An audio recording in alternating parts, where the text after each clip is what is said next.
রাম নারায়ণ রাম,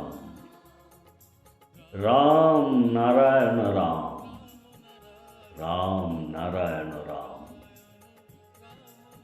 এক রবিবার ক্লাসে ভক্তদের বলেছিলাম, তোমাদের মধ্যে যা জিজ্ঞাসা আছে জিজ্ঞেস করতে পারো।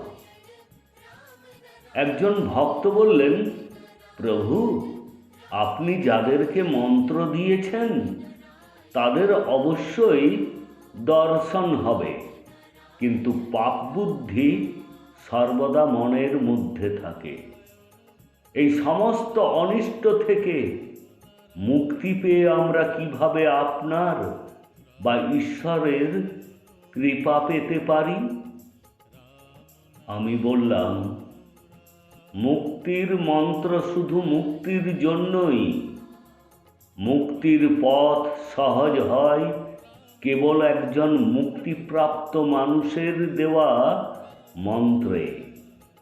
মন্দ, পঙ্কিলতা ও পাপ তার সামনে খুবই তুচ্ছ। তাই এটা নিয়ে তোমার ভাবার দরকার নেই। তবে মনের মধ্যে এসব আসাটাই স্বাভাবিক। তোমাকে এমন কোনো নির্দেশ দেওয়া হয়নি যার কারণে সব চিন্তা করতে হবে। তোমাদের জন্য একটাই আদেশ, মেঘে ঢাকা সূর্যকে মেঘের ভিতর থেকে বের করে আনার চেষ্টা অপ্রয়োজনীয়। সূর্যের প্রখরতায় মেঘ স্বয়ংক্রিয়ভাবে মিলিয়ে যাবে।